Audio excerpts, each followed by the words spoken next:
এ গোলটে মামা, তুমি না আমাদের লিডার? ওঠো, জাগো, প্রতিবাদ করো।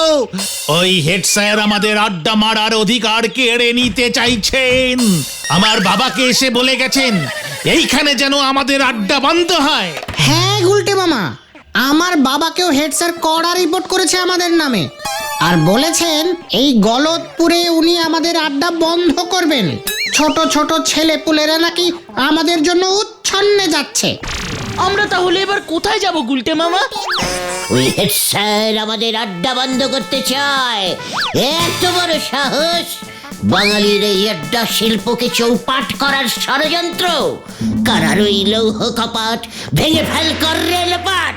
পাঁচু, ঘোতন, ভেন্ডি, হেড স্যারের আড্ডা বন্ধ ষড়যন্ত্রের প্রতিবাদে এই আমি বাঙালির আড্ডা বাঁচাও আন্দোলনের ডাক দিলাম। কোথায়? তোমার ডাক তো শুনতে পেলাম না গুলটে মামা। ঘটন, মাউথ সামলে টক্কর। বাঙালির আড্ডা বাঁচাও আন্দোলনের নেতা হলাম আমি। দেখবি আমার ডাকে সাড়া দিয়ে দলে দলে লোক জড়ো হবে, একসঙ্গে চিৎকার করে স্লোগান দেবে, বাঙালির আড্ডা বন্ধ করা চলবে না, চলবে না।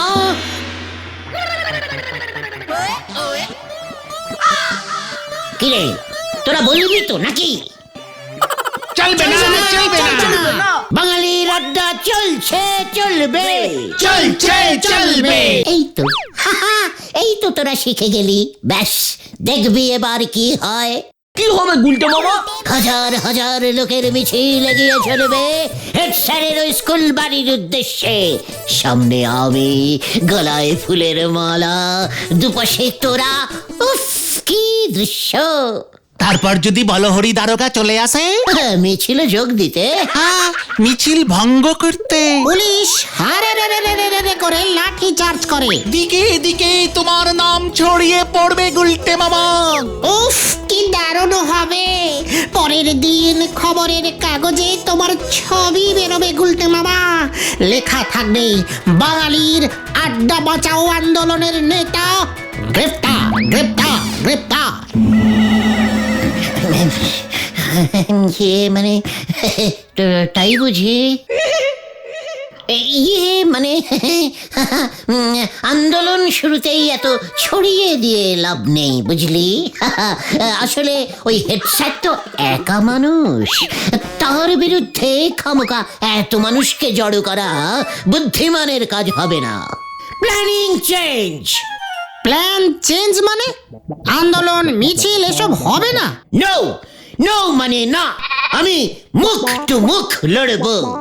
মুখ টু মানে তুমি হেড স্যারের সঙ্গে ফেস টু ফেস লড়বে? কিভাবে? ওরে গলদপুরের বলদ ছেলের দল, হেড স্যার আমাদের আড্ডা বন্ধ করতে চাইছে, আমরাও এবার হেড স্যারের আড্ডা বন্ধ করব। কিভাবে গুলটে মামা? হেড স্যারের একমাত্রম আড্ডাস্থলম কোথায়? হেড স্যারের আড্ডাস্থল নড়ার চায়ের দোকান। ওহে ভাইটুগন, কাছে আয়, শোন মাই প্ল্যানিং।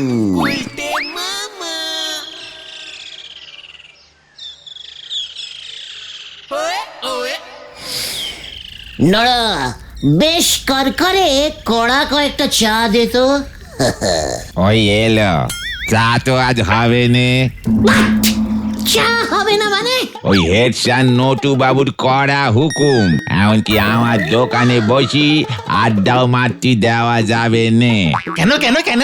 কারণ যে দোকানে হেড স্যারের মতো মানিগণ্যি লোক চা পান করেন, সেখানে তোমাদের গুলটে মামার মতন এমন নন্দ ভণ্ড নোকের জায়গা হতে পারে নে।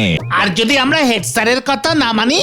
তালি ওই দারোগা বল হরিবাবুরে দে, দোকান শুদ্ধ আমার জেলে পুজবে বলে দেছে। কি?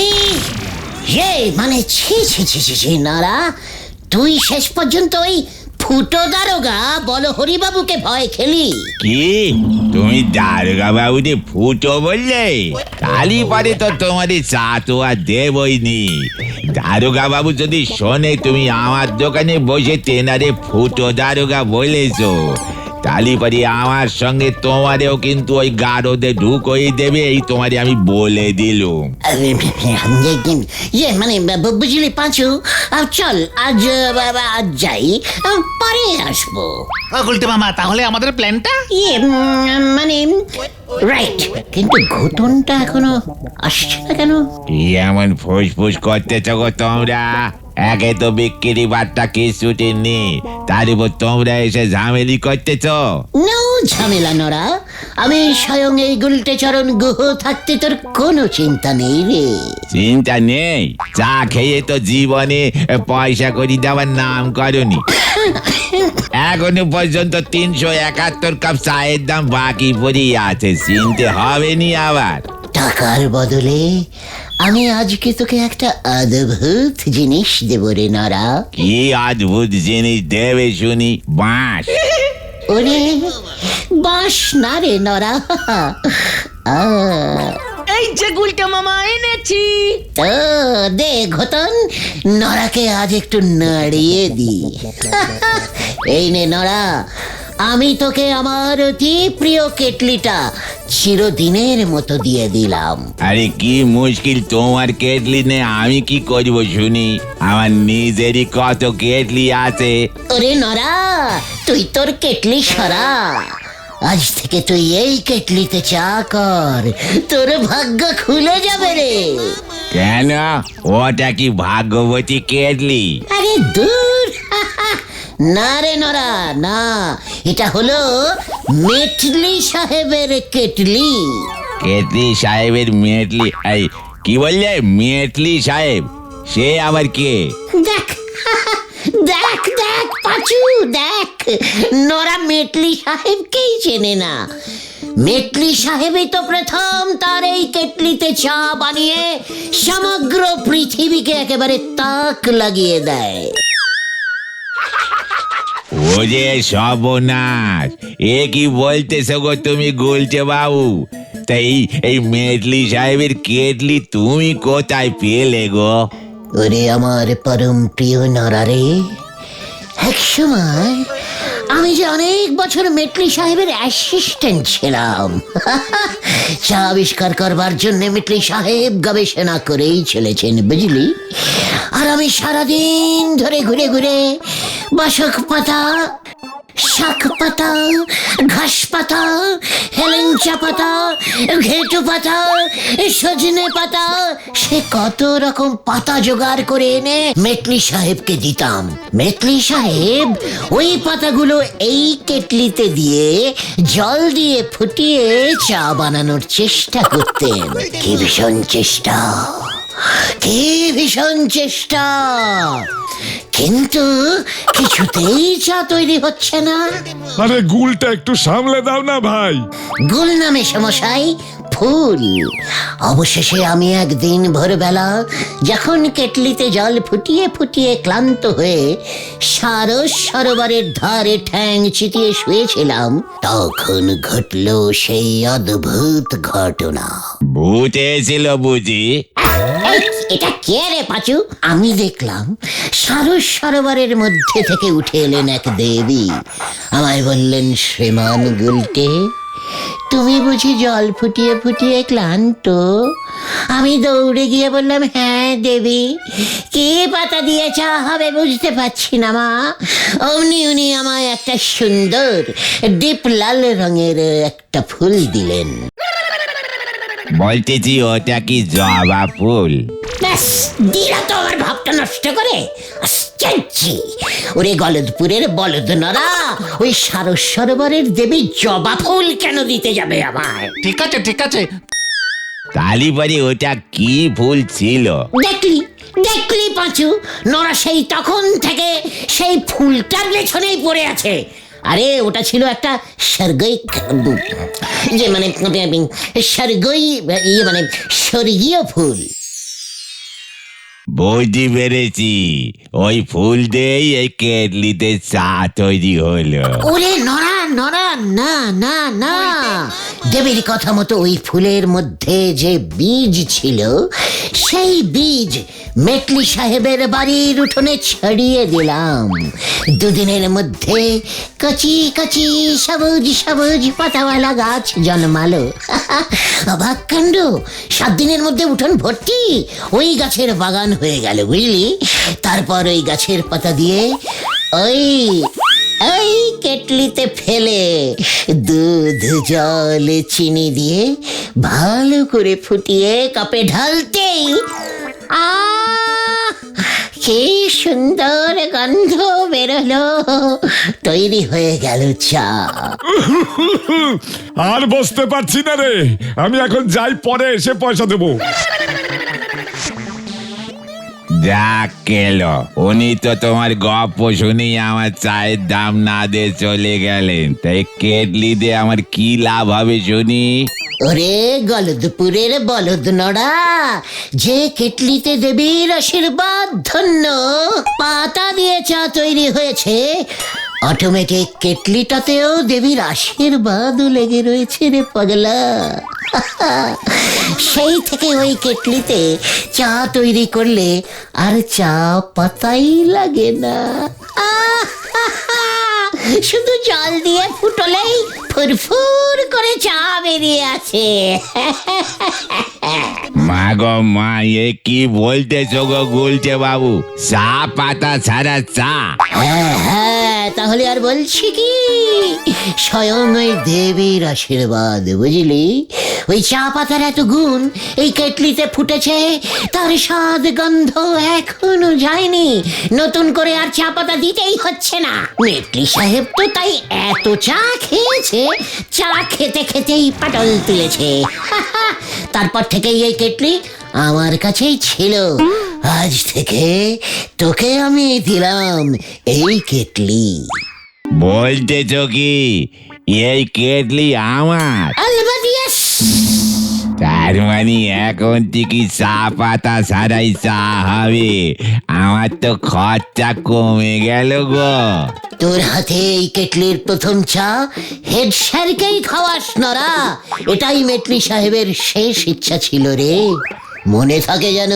চল রে পাঁচু, ঘোতন, ভেন্ডি, বিকেলে এসে রিপোর্টটা নিয়ে যাব।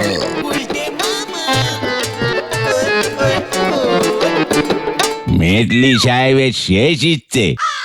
এই খেয়েছে মেটলি সাহেব আমাদের হেড স্যার নটু বাবুরে চিনল কেমন করে?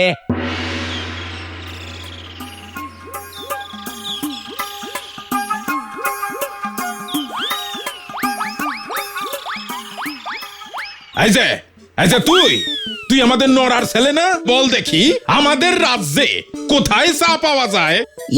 মানে চা কোথায় পাওয়া যায়? চা কোথায় পাওয়া যায়? হত সারা, লজ্জা লাগে না?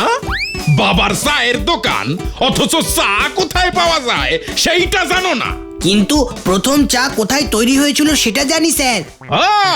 তাই বুঝি? বল দেখি তাহলে। মেটলি সাহেবের কেটলিতে। ওই কেটলিটা এখন আমার বাবার কাছেই আছে স্যার। হ্যাঁ। নোরা!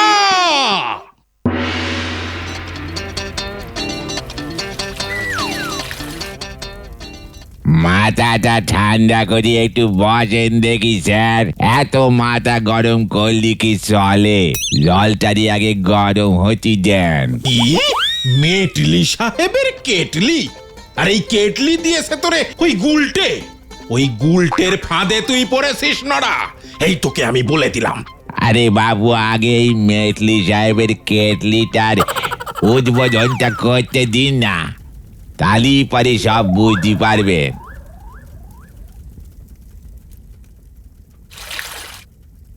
এই দেখে, এই যে সাদা জল দিচ্ছি, বেরুলো লাল জল, মানে লাল চা।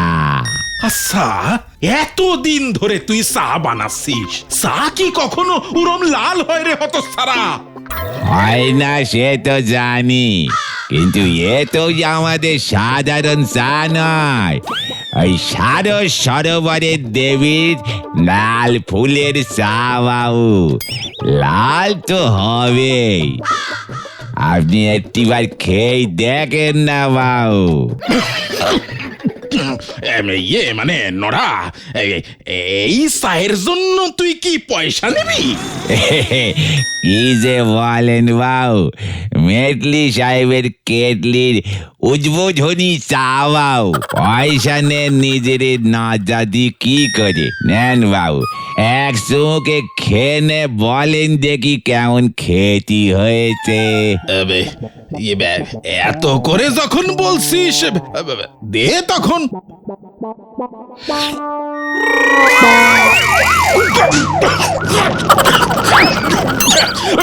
ওরে নড়া রে, ওরে নড়া, জল দে, জল জল জল। কি ঝাল, কি ঝাল, কি ঝাল, ওরে বাবারে, ওরে বাবারে, গুলটেরা ছাড়বো না আমি। এই আমি পুকুরে নামবো। পুকুর কোথায়, পুকুর কোথায়, আমি পুকুরে নামবো। যা কেটলি দে ঝাল চা বেরুলো।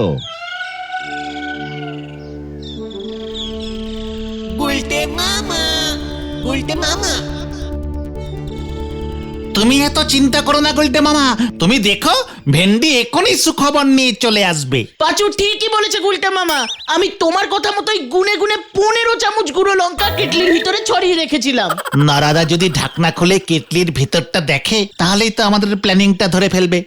সেটাই কি চিন্তা করছো তুমি গুলটে মামা? সে চিন্তা অল্প অল্প আমার যে হচ্ছে না তা নয়, তবে নড়া তো গলদপুরের বড় বলদ, তাই ওসব চিন্তা মাথা থেকে বের করে দে পাঁচু।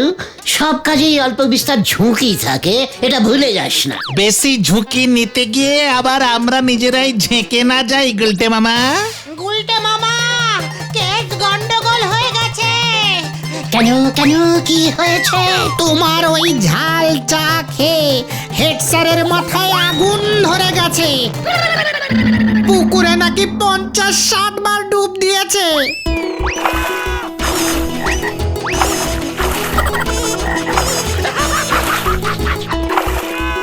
তারপর সোজা থানায় দারোগা বলহরি বাবুর কাছে তোমার নামে নাকি বেশ কড়া করে রিপোর্ট করেছে। দারোগা বাবু তোমাকে ধরতে আসবে। কি সব তোকে কে বললো? বাবা থানায় গিয়েছিল, তখন শুনেছি। এবার কি হবে?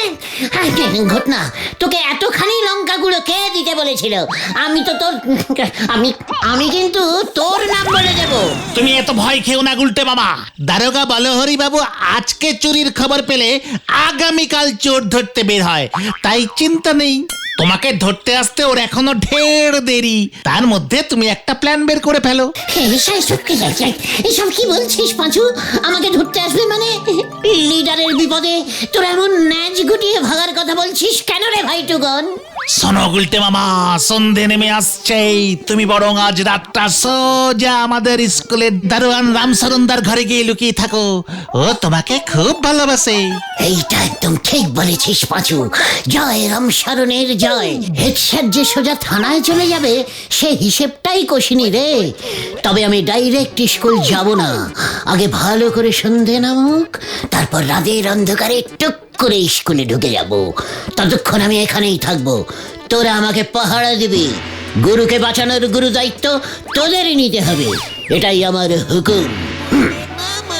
রামশরণদা তো আমাদের দেখলেই খেপে যাবে, কম তো জ্বালায়নি ওকে। না হলে আমরাও তোমার সঙ্গে যেতাম গুলটে মামা। থাক, আমার জ্বালাতে আমি একাই ফু দেব।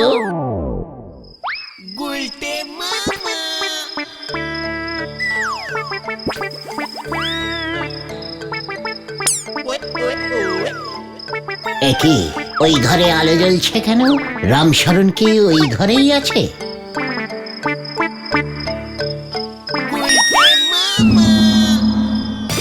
একই কি দেখছি আমি?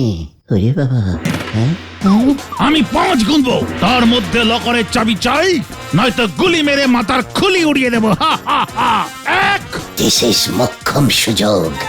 হেড স্যার ইন বিপদ, ওকে বাঁচাবো আমি, তাহলেই আমি বাঁচবো। 3 4 5 স্যার আমি এসে গিয়া। হুয়া হি হি হুয়া পাও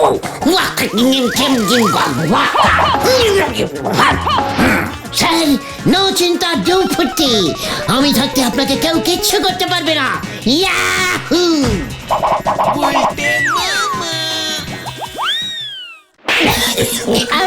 ওরে বাবা, আমি কি করলাম স্যার? হত সারা উজবু, স্কুলের অ্যানুয়াল প্রোগ্রামের নাটকের রিহার্সালটাও তুই ভন্ডুল করলি। সকালে তুই ঝাল চা খাইয়েছিস, আর এখন এই রাতে তুই এখানে এসে গন্ডগোল বাঁধালি। তো কেস ঘুরে গেছে। তোকে বলো হরিদারোগা খুঁজছে, তোকে কিন্তু ও ছাড়বে না। আমিও ছাড়বো না ওকে। চাচা, আপন প্রাণ বাঁচা, বাঁচাইয়ে, বাঁচাইয়ে, বাঁচাও, বাঁচাও, বাঁচাও।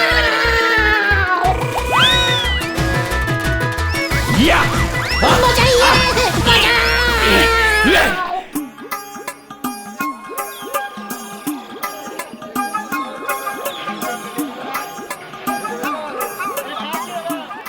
গুলটে মামা, এই দেখো তোমার মেটলি সাহেবের কেটলি নারাদা ফেরত দিয়ে দিয়েছে।